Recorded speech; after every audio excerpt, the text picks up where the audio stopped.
Hello प्रिय विद्यार्थियों, आज हम भारत अमेरिकी संबंध के बारे में बातचीत करेंगे। भारत अमेरिकी संबंध विदेश नीति में किस प्रकार से भारत और अमेरिका के बीच में संबंध रहे हैं, इसकी ऐतिहासिक पृष्ठभूमि क्या रही है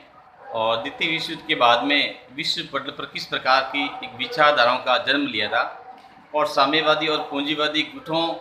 के बीच में किस प्रकार से ऐसी विकट परिस्थितियों में भारत और अमेरिका के बीच में किस प्रकार के संबंध रहे और उससे लगातार फिर पंडित नेहरू के काल से लगाकर वर्तमान काल तक आते हैं, तो उसमें किस प्रधानमंत्री का किस प्रकार से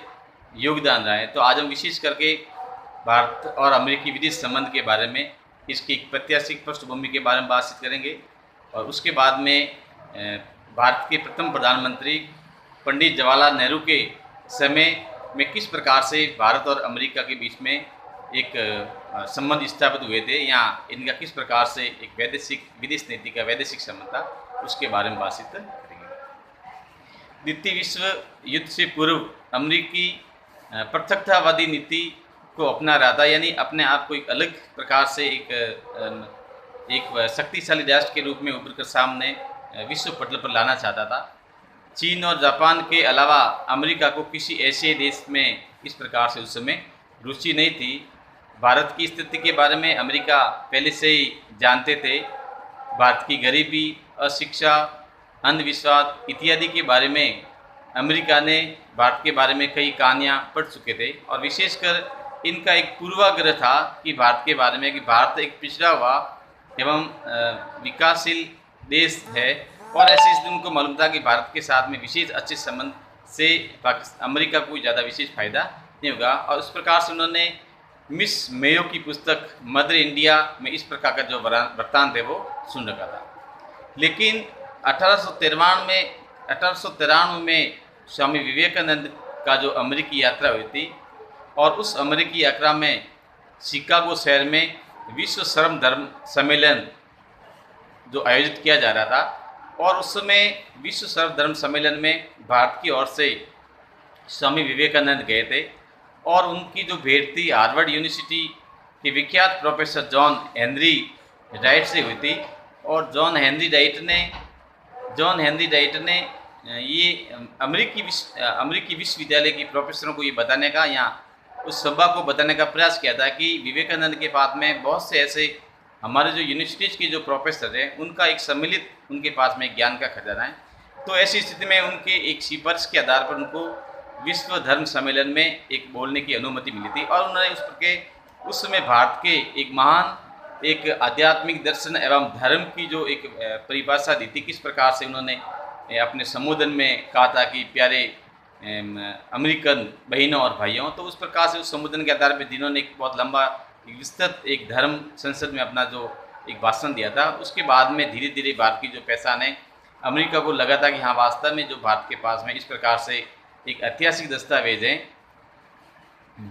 फिर उसके बाद में बात करते हैं कि फिर धीरे धीरे अमेरिका में भारत के हम कुछ परिप्रेक्ष्य में देखते हैं कि आज़ादी के पहले की जहाँ की बात करते हैं तो जैसे 1911 में लाला हरदयाल ने अमेरिका में गदर पार्टी की स्थापना की थी और 1917 में इंडियन होम लीग की स्थापना की गई थी। 1927 में इंडिया लीग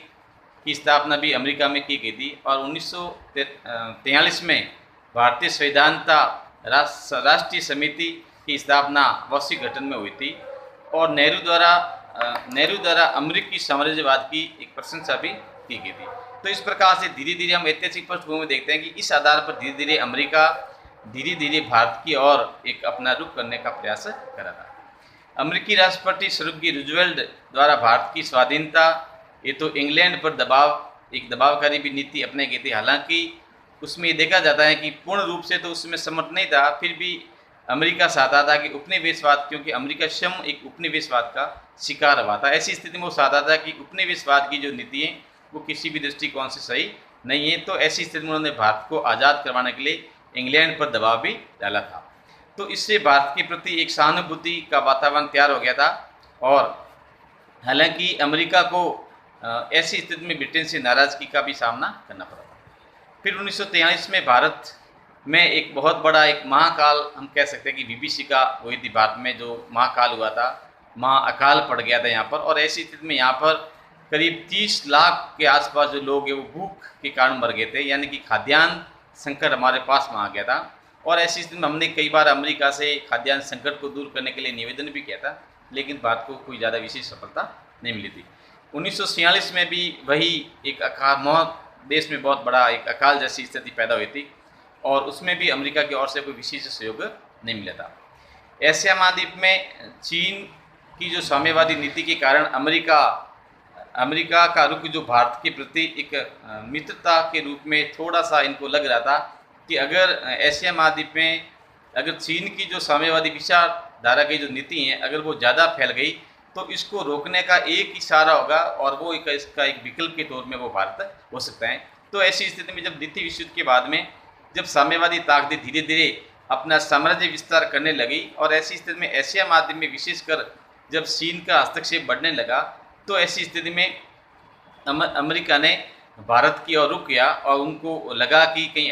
हो सकता है कि भारत को धीरे धीरे हम एक सहयोग देकर के अपने पक्ष में कर सकते हैं। लेकिन ऐसी स्थिति देखा गया कि उधर 1946 में नेहरू की जो अंतरिम सरकार बनी थी, और अंतरिम सरकार में के द्वारा अमेरिका की एक प्रशंसा भी की गई थी, और नेहरू ने कहा था कि अंतर्राष्ट्रीय जगत में अमेरिका एक महत्वपूर्ण अपनी भूमिका अदा कर रहा है। और नेहरू के युग में भारत और अमेरिकी संबंधों की नींव उस समय की नींव मानी जाती है, क्योंकि नेहरू का जो व्यक्तित्व था उसकी एक विकासशील समझ थी, दूरदर्शी सोच थी। वो अमेरिकी विदेश नीति निर्माताओं को एक अलग प्रकार से उसको दृष्टिकोण से वो देखते थे। उनको लग रहा था कि आने वाले समय में हो सकता है कि दुनिया में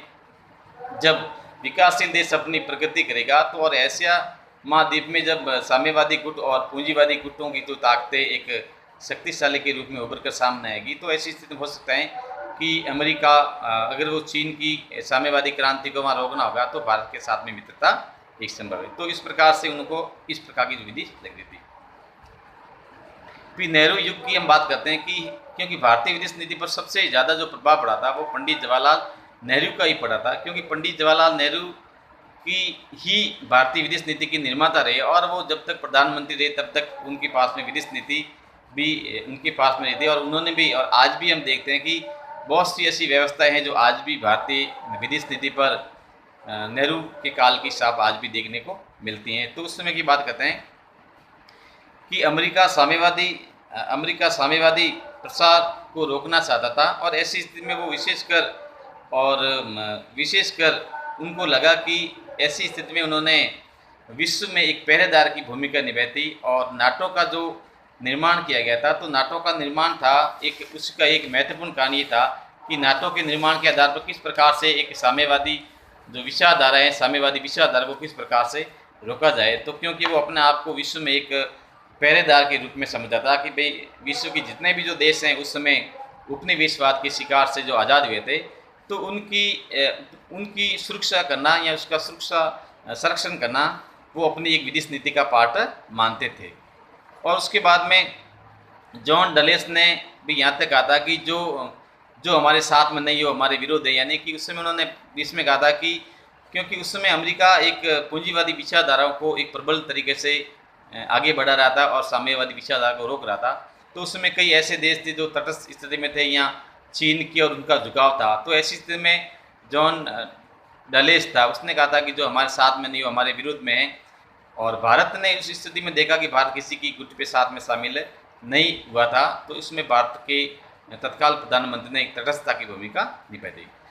उपनिवेशवाद और साम्राज्यवाद की स्थिति देखते हैं कि तो इसकी भी शुरू से ही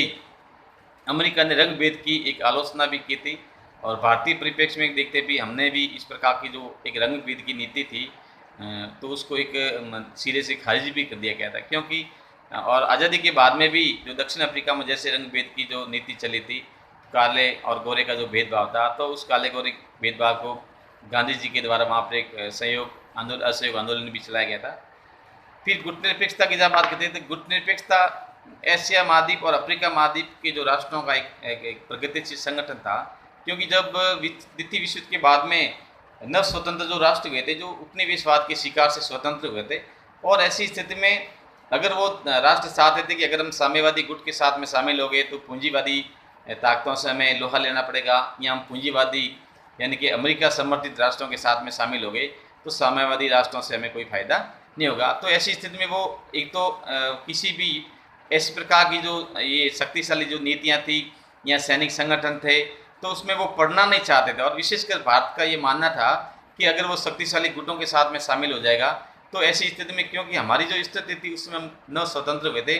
तो हमारी आर्थिक स्थिति बहुत खराब थी, खाद्यान्न संकट था, शिक्षा का स्तर निम्न था, तो हम चाहते थे कि हम तटस्थ रहेंगे, हम किसी भी प्रकार की सैनिक संगठनों की युद्ध की नीति में शामिल नहीं होकर के। तो इस प्रकार के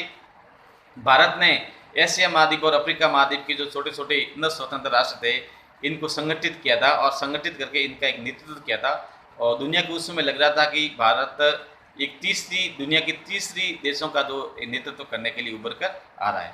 तो अमेरिका को इस प्रकार की जो नीति थी, ये नीति एक प्रतिरोधी नीति लगी, और उस समय की जो तत्कालीन अमेरिका के जो राष्ट्रपति निक्सन थे, तो निक्सन ने भी इस पर एक सैनिक सहायता के बल पर इस प्रकार की नीति का एक विरोध भी किया था। फिर सैनिक और गुटबंदियों की बात करते हैं कि द्वितीय विश्व युद्ध के बाद में साम्यवादी प्रसार को रोकने के लिए विशेषकर रियो संधि, नाटा संधि,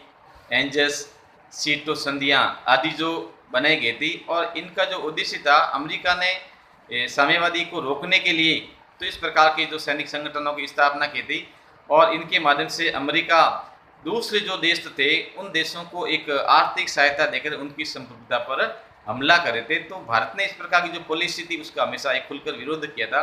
क्योंकि भारत नहीं चाहता था कि कोई भी जो नव स्वतंत्र देश है उसमें जो विशेष परिस्थितियों में जो आज़ाद हुए थे और फिर वो इस प्रकार से किसी एक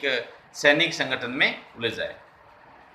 कश्मीर के मुद्दे की जब बात करते हैं तो 1947 में यूएनओ में अमेरिका ने एक पाकिस्तान का पक्ष लिया था, क्योंकि अमेरिका को जब लगा कि एशिया महाद्वीप में साम्यवादी विस्तार को रोकने के लिए भारत अगर समर्थन नहीं करता है तो ऐसी स्थिति में उसने कहा कि हो सकता है कि भारत साथ नहीं दे तो पाकिस्तान का समर्थन कर सकते। तो अमेरिका ने 1947 में संयुक्त राष्ट्र संघ में पाकिस्तान के मुद्दों को भी पाकिस्तान का पक्ष लिया था, जिसमें कश्मीर का जो मुद्दा था उसमें इन्होंने एक पाकिस्तान का पक्ष लिया था, और इनका एक हवाला दिया था कि जिस प्रकार से जो जूनागढ़ का जो विवाद हुआ था, जूनागढ़ रियासत का जो विवाद हुआ था, उसी प्रकार से जम्मू कश्मीर है वो हिंदू और मुसलमानों का एक संघर्ष का रूप है। और क्योंकि अमेरिका सोवियत संघ को घेरने के लिए पाकिस्तान में सैनिक अड्डे भी स्थापित कर चुका था, तो ऐसी स्थिति में हम देखते हैं कि कश्मीर के मुद्दे को लेकर भी शुरू में अमेरिका हमारे पक्ष में नहीं था, और उन्होंने एक जातीय भेदभाव के रूप में इसको आगे लिया था। चीन की जो साम्यवादी क्रांति थी एवं भारत द्वारा उसको जो मान्यता दी गई थी, जब चीन की जो साम्यवादी क्रांति थी और भारत ने इसको मान्यता दी गई थी, तो इस प्रकार की अमेरिका की जो कूटनीतिक चाल थी ये भी भारतीयों के लिए एक अच्छी खबर नहीं थी। कोरिया युद्ध 1950 में जब उत्तरी कोरिया में सैनिक दस्तावेज देने से इनकार कर दिया था, और सुरक्षा परिषद में चीन को एक आक्रमणकारी नीति घोषित की थी और अमेरिका प्रस्ताव का इसका विरोध किया गया था। जापान की संधि हो, हिंद चीन की समस्या हो, भारत पाक का युद्ध हो, और विशेषकर 1965 और 71 का युद्ध हो, तिब्बत के बारे में हो, या गोवा का जो प्रश्न हो, रंग भेद की नीति हो, तो इस प्रकार से इन तमाम प्रकार की जो घटनाएं हुई थी, इन घटनाओं के आधार पर हम कह सकते हैं कि जो भारत की जो शुरू में जो अमेरिका की जो विदेश नीति भारत के अनुकूल नहीं रही थी। हालांकि हम उस समय की तत्कालीन जो परिस्थितियाँ इस प्रकार की थी कि उस समय हम किसी भी स्थिति में किसी भी साम्यवादी या सैनिक गुटों के साथ में शामिल नहीं हो सकते थे। तो इस प्रकार से हम देखते हैं कि पंडित जवाहरलाल नेहरू ने जो भारत की विदेश नीति के निर्माता थे, तो उन्होंने उस समय की जो साम्यवादी एवं पूंजीवादी की जो विचारधारा थी, इन विचारधाराओं से एक तटस्थ रह कर के अपने देश की नीति को निर्धारित किया था। और आगे हम अलग अलग प्रधानमंत्रियों के बारे में कुछ चीज़ें बात करेंगे। विशेषकर हम तत्कालीन जो प्रधानमंत्री नरेंद्र मोदी और अमेरिका के साथ में किस प्रकार का संबंध है, अगले हम वीडियो में उस प्रकार के बारे में चर्चा करेंगे। धन्यवाद।